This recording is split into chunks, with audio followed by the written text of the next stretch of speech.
Thanks, Rachel. And I think you hopefully you see the theme here that it's all about the clients and what we could do best for them. And we could tell these kind of stories all day, which we do. But I think it's even more meaningful when you can hear the clients and their families tell the stories. And one of the things that we do know is addiction is a family illness, and we certainly recognize that. And we'd like to have someone just tell a little bit of their story and their experiences in working with us. So I'd like to introduce Fred Marcusik.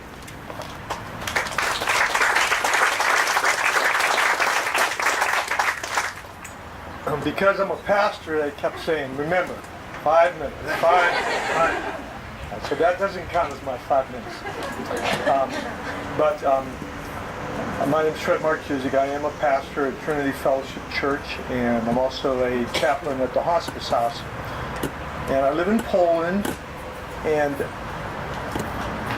we don't have to deal with drug abuse and addictions until I found out that my daughter Hannah was an addict. And I would like to say that it shook my world, but it didn't. It turned it upside down and totally consumed me. I consumed my wife and my other daughter Reba and my son Caleb.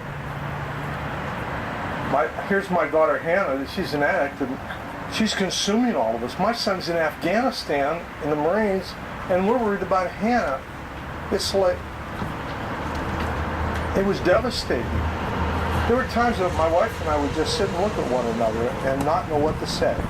We couldn't encourage one another. It seemed like a very hopeless situation. And and we felt helpless. I have to admit that. Once we got the truth, that she was an addict and everything that she had been done, I don't want to hang out her dirty laundry. We still didn't know what to do. And I just thank God that Ellie connected us with Meridian Services, and Hannah began her rehabilitation with failures. And geez, you kind of say to yourself, when is this going to end? And, well, it's never going to end. She's always going to be an addict. Their brains are different. Everything's different. But I want to say that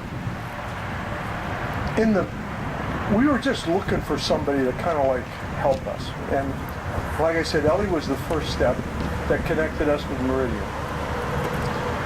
And then Nicolette, I remember that was Hannah's first outpatient, right? And when the first time that I met her, I thought, wow, little mighty giant here.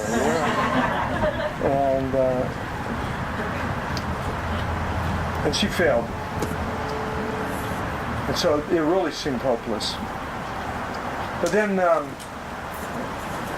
forget who was it told us about the inpatient. And it was kind of like a light down there for us. And I thought, man, this could be it. This could be exactly what she needs. Remove her, control, deal with everything. Deal with all the issues that she has. Like we were trying to save her, and we couldn't. We just couldn't save her. So she came inpatient, and I remember dropping her off here, and I thought to myself, oh my God, I'm dropping her off at a flop house. I mean, I'm saying this in a good way. It was terrible looking. And now it looks so great. And I think that says about the dignity that you have for the girls that are in the program. I used to say to people, well, it's on Ridge Avenue, and I said, you know where Market Street Bridge is? And they say, I said, well, it's not under the bridge, right next to it.